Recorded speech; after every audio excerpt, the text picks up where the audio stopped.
Happy rails to you. Welcome back, my friends. Happy rails to you. It's good to see you again. Welcome back, my friends.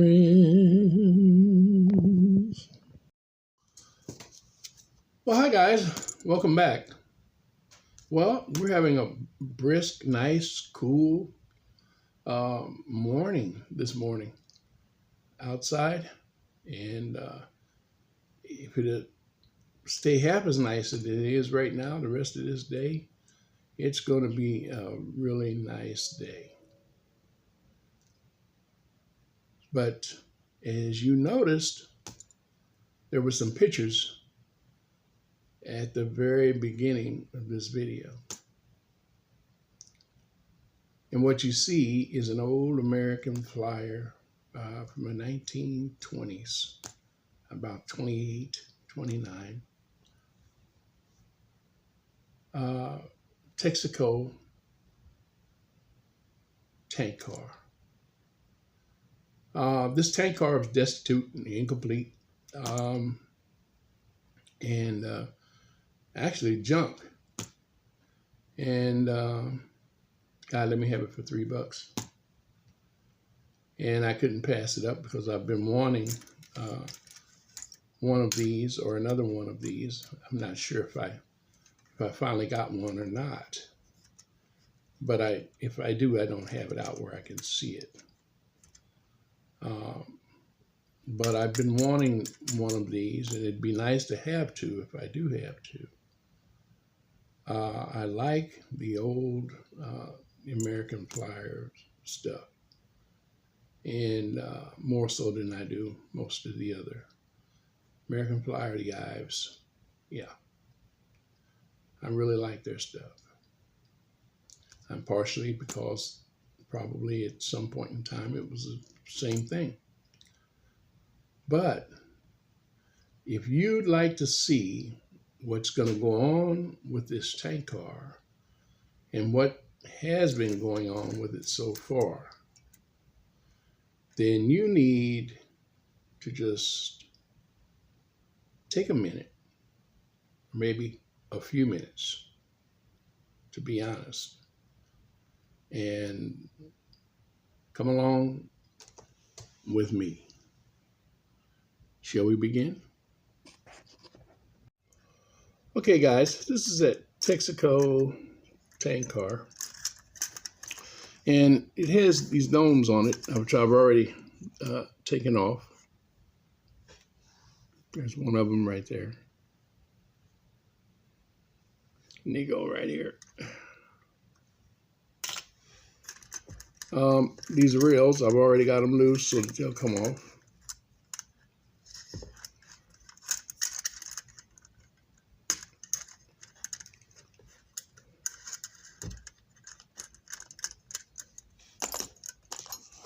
We're going to clean them up.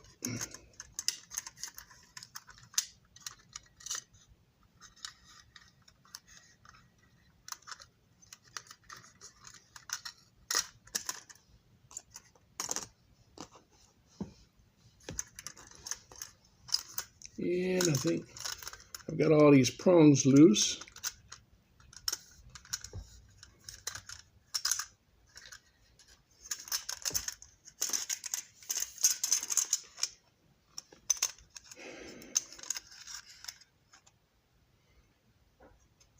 They used a standard chassis, I guess, but yes, and they use the same chassis for many things. This has multiple holes in it, so this could also be a passenger car frame, or it could be a four-wheel box car. I don't know. Several different things. It's got several different patterns, slot patterns on it.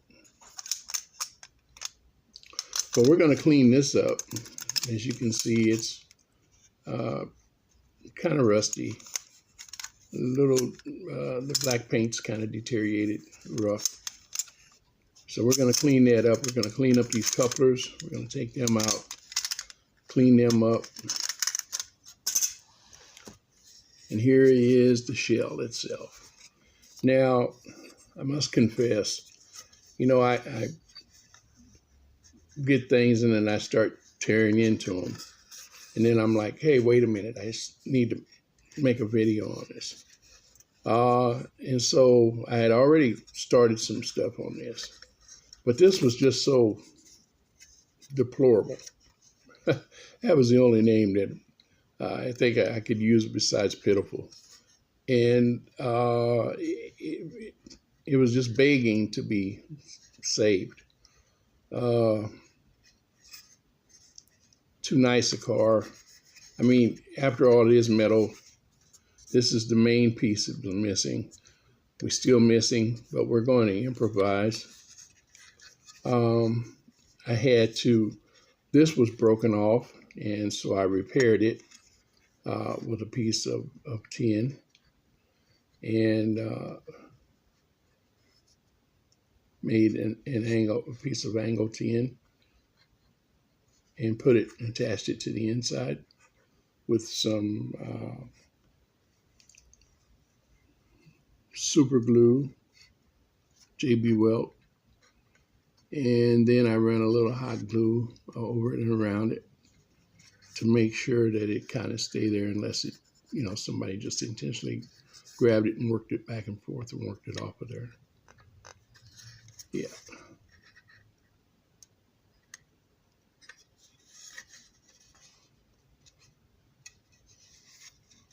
This tab is broken off. And so I fixed a new tab for it. And it's a little flexible, but it'll work. Better no tab at all.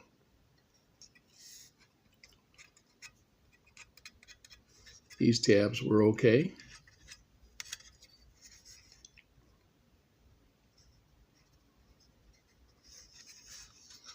And I decided what to do. I washed it down, washed it a couple times. It got cleaner. It's actually cleaner than it was, but the more I washed it, the worse it looked. So I decided to stop washing it and rubbed it down with some tincture of alcohol and let it dry. And then it had so many bare spots on it. I decided it's not going to hurt it because we're going to have to do something with it anyway.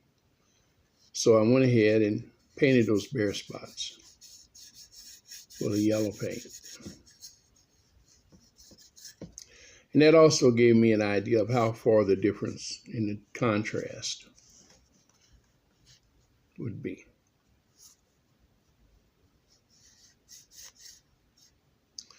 Between some of the modern day yellows and that older yellow that they used. So we're going to, today, it won't match perfectly, but we're going to, I'm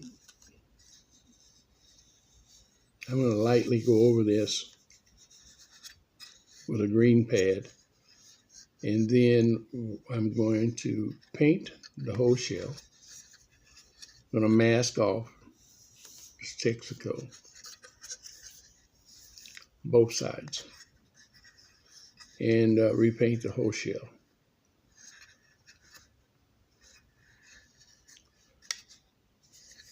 We'll see what we've got. Also, I usually always have something or some idea for the cap on one of these ends. This is a little larger than some of them.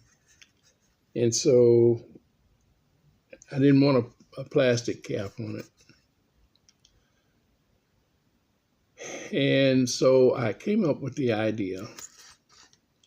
This is the only thing I could think of. Now they make 2, 3, 4 different types, but this is the only one available in this city.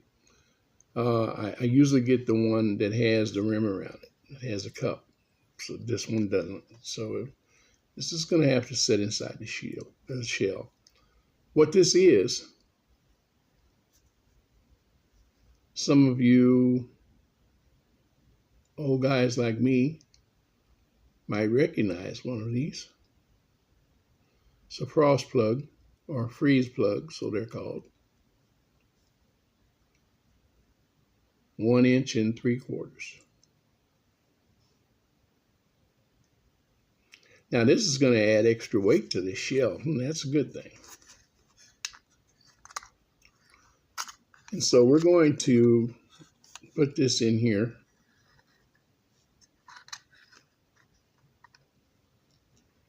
Get it out to the edge.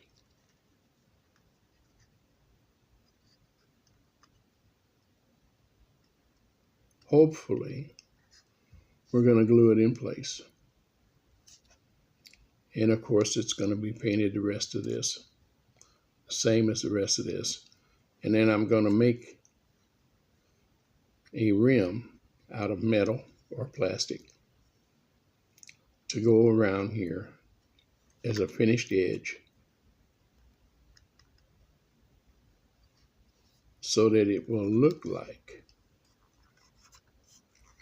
this one here. Be similar.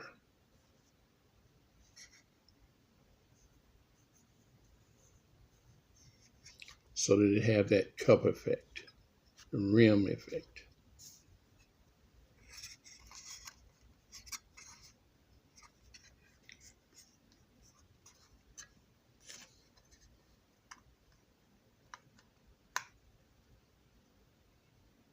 But if you need an end for one of your cars or something, there's always something else that'll work.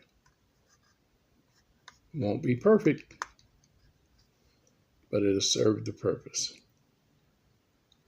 and looks similar.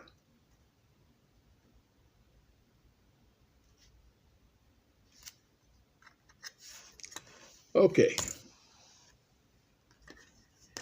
And by the way, these are rather inexpensive.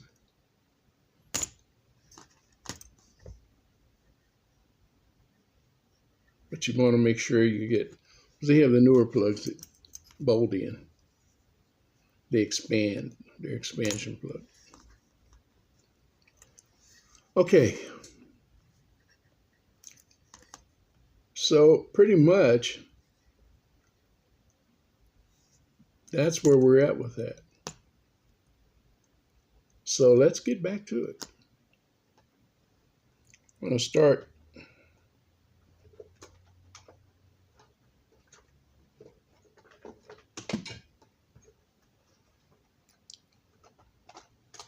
by getting out my green pad.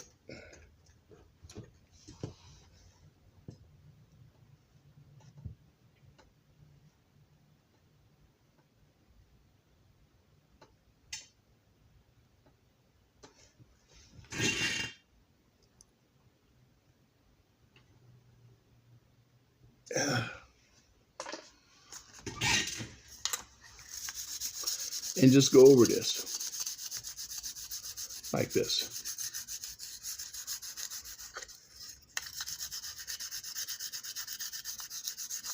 Now the thing about this is, if you don't scrub, you just kind of just pass it over there.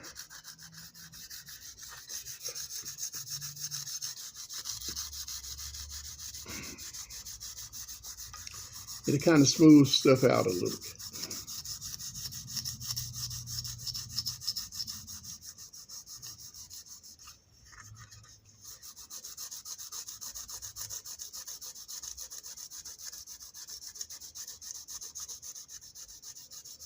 You don't want to stay in any one place too long.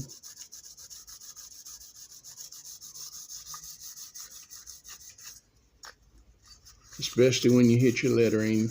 You don't want to just,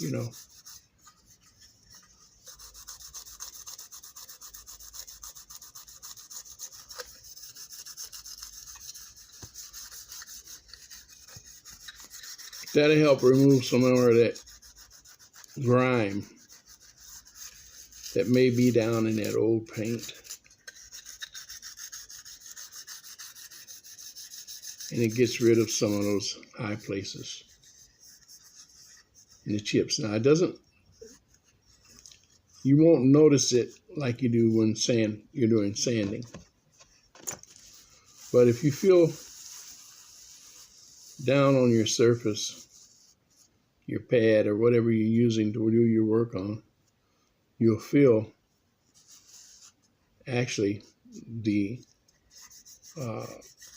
old paint, whatever that is actually taken off, and you can see it on your pad. And we're not going to spend a lot of time with that. We just want to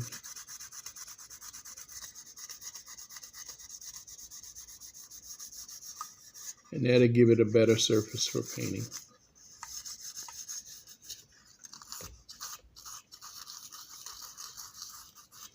This side is real rough, and I should actually take the grinder to it, my little grinding wheel, or my sanding wheel, rather, and sand that off, because it's the old paint that they use. I don't know. It might probably even been lead-based. Who knows?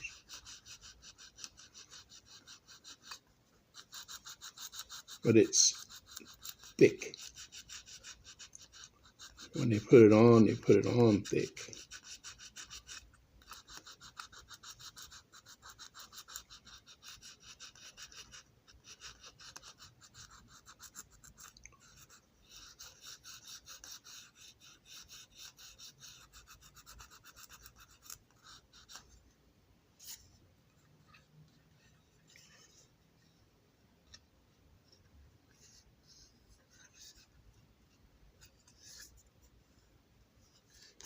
Yeah.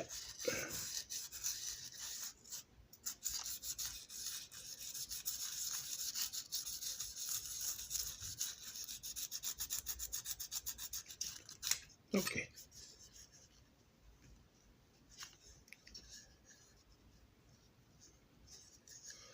I think that's good. What I like about it is the lettering is all still good. It's legible.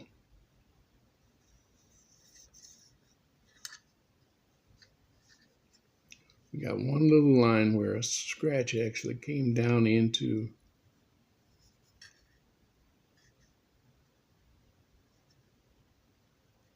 the little black printing down here that says built in American Flyer shops. But it goes actually between the letters, so you don't really, it doesn't really bother it.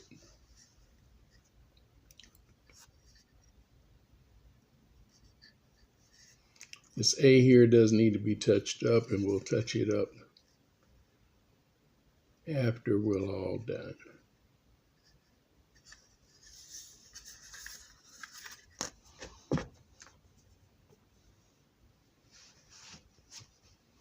But it's amazing after you wash something and you wipe it down, how grody it actually still is. That feels a lot smoother in the rag. And that's another trick, guys. I learned that when I did body work. You can take a soft shop rag and your surface, you can just run it over a surface and you can tell where your highs, where your lows are, where your rough spots are. And when you get it smoothed out and you run that rag over there, you don't feel that, you've done a good job, or you're right where you want to be.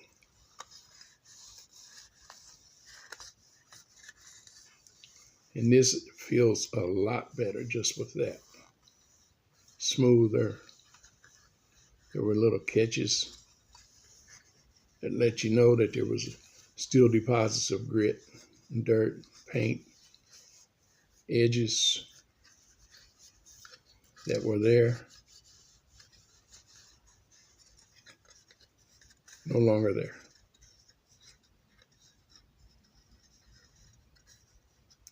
This was also bent, like someone had compressed it this way.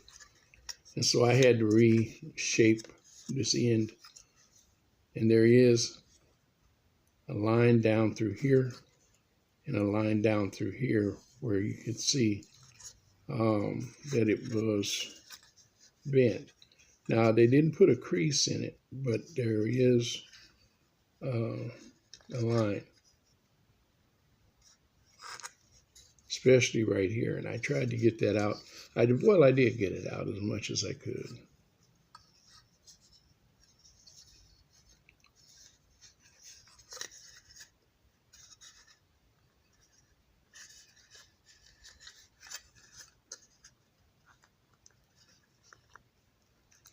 But created kind of a weird space there.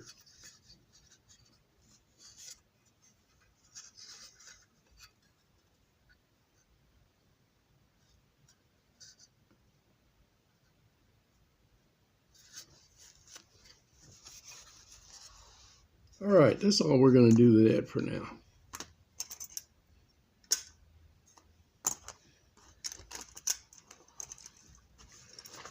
Now we're going to take the same pad after we take off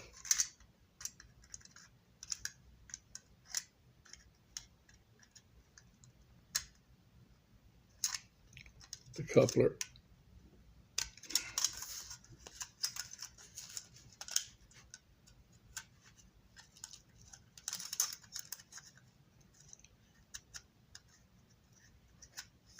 These couplers sometimes. Let's go the other way.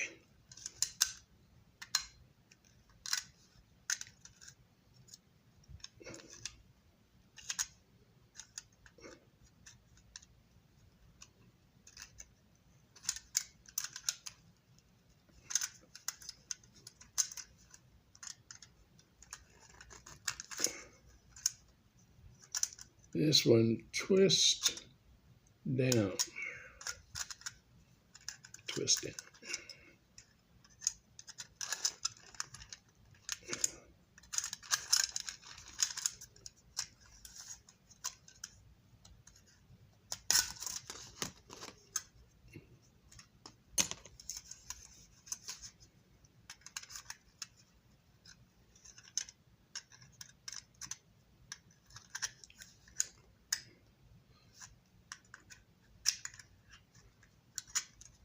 Some of them on these tabs, they bend down. Some of them bend twist to the left or to the right.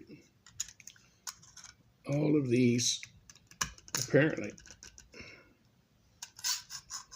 bend down. Okay. The wheels are nice and clean on here. A little bit of rust on the backside, but not bad. It's just a light surface rust.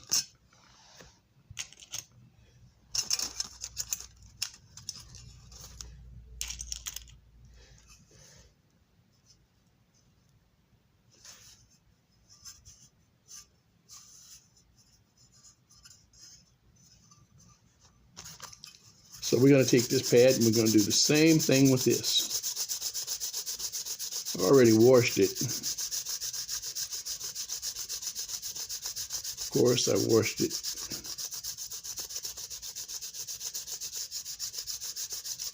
When the shell was still attached to it.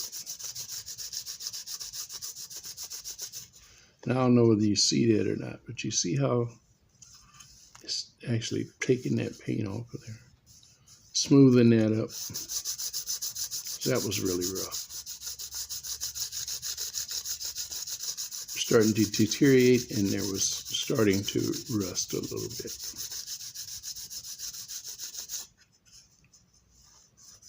Oh yeah.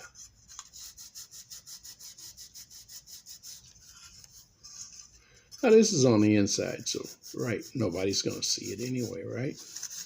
But I've got to paint the whole thing, so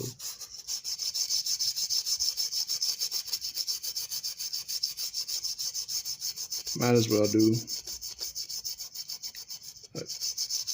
Good job.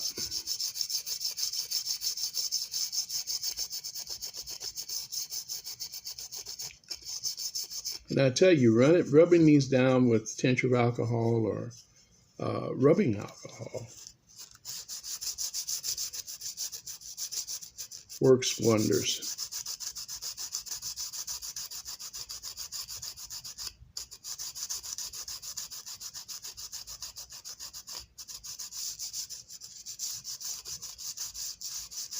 And which we're going to do that again with this when I get done. You should see this little mess down here from all the paint that it's just taken off.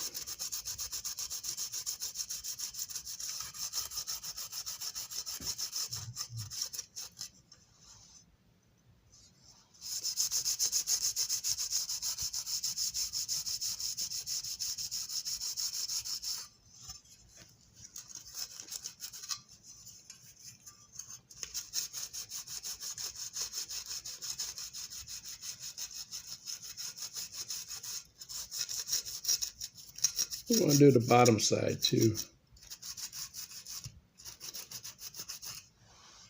Although the bottom side was actually the smoother part of this chassis.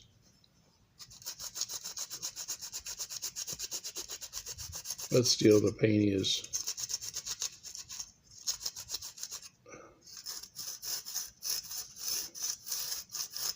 a little worse for wear.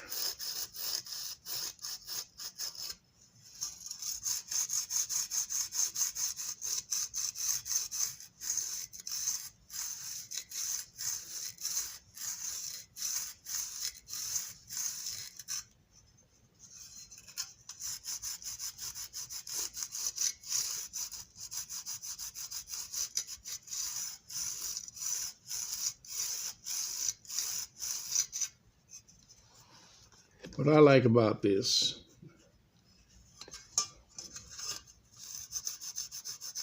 these greenie pads, they get the job done quickly.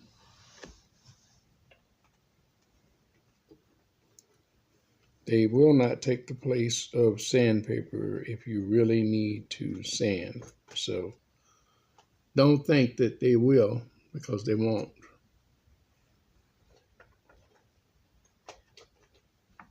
And they can damage a good painted surface. So don't use it on anything you're not wanting to repaint or remove the rust from.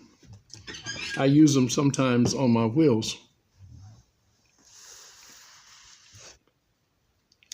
When I just want to hand clean them. And I do hand cleaning the majority of the time.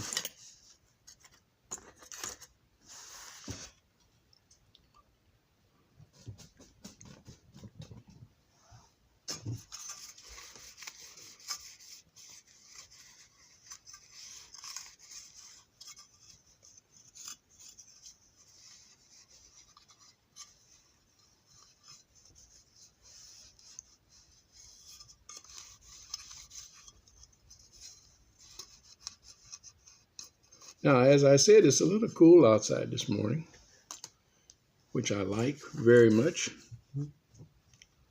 But it's actually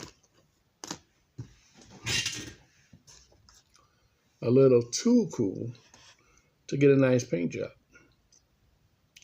So we're going to have to wait until the temperature comes up at least 3-4 more degrees.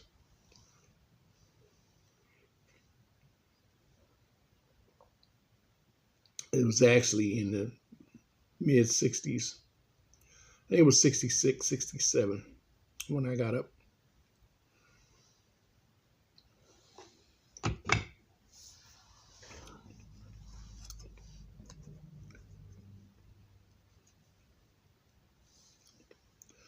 And besides, the sun is just beginning, it's just really beginning to get light out there.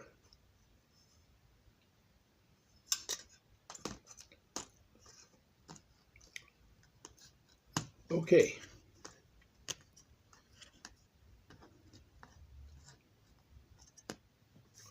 So in the meantime,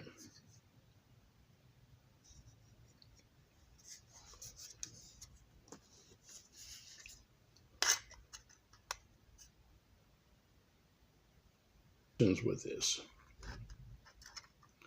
I can put it to the inside, or I can try to put it on the outside as this cap was.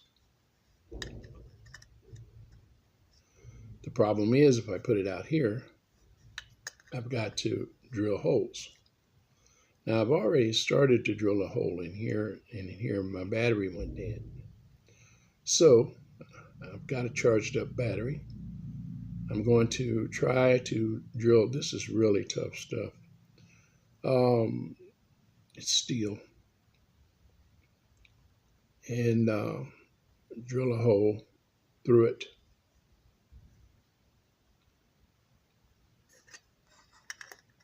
Then it will slip down over these prongs. Okay, guys, I don't know if you can see this or not. Kind of far away from the camera end, but got this down in my little vise, and we're going to try. I'm going to try to drill this through here.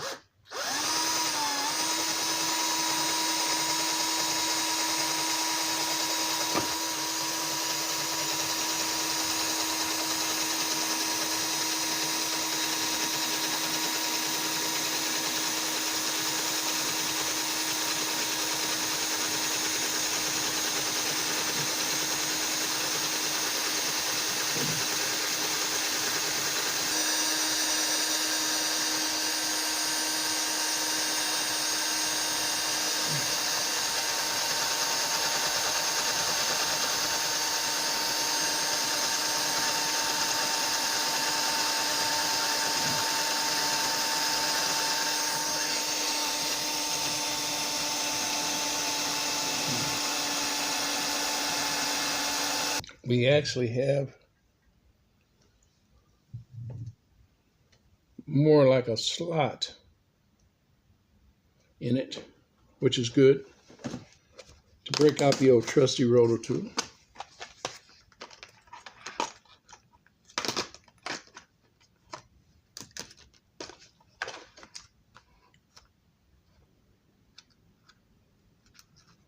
So let me get this set up real quick.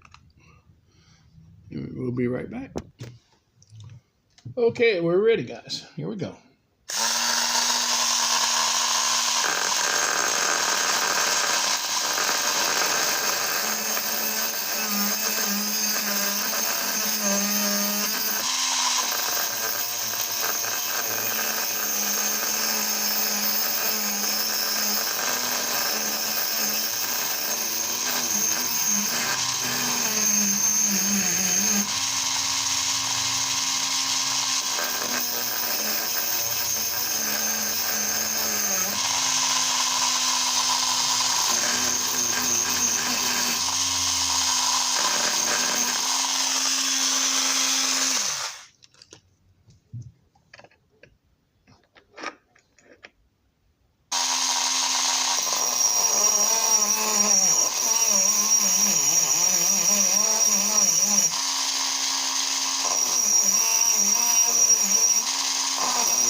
Almost there.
I got so used to putting it on the inside of it, I can't hold it right to put it on here.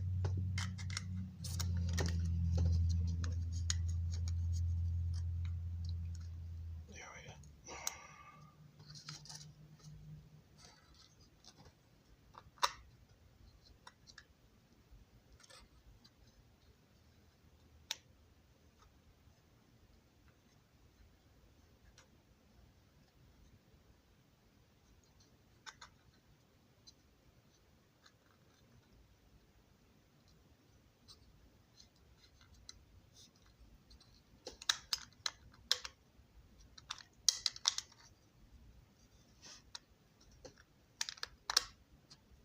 Ah,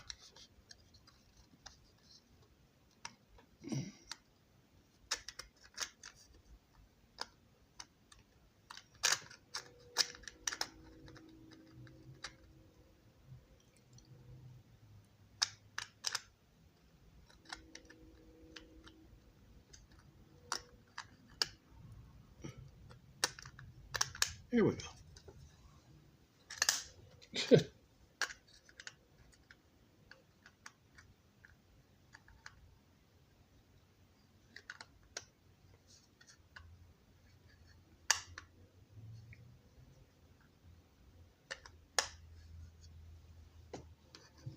But anyway, that's the way it will sit. Okay, guys, we're going to stop this video right here. I've edited about 22, 23 minutes off of this video. So it was just a lot of repetitive stuff with the drill and with the cutting and fitting. And so I didn't want you guys to get bored. So I cut that out. Plus, I think 69 or 59 minutes or 58 minutes is a little long for that. So we're going to do a part 2. And that completes this part 1 of this video. So stay tuned, guys. And remember, God loves you. Jesus Christ is Lord. And so do we. Bye for now. Happy trails. Until next time. Cadzilla Production. Bye-bye.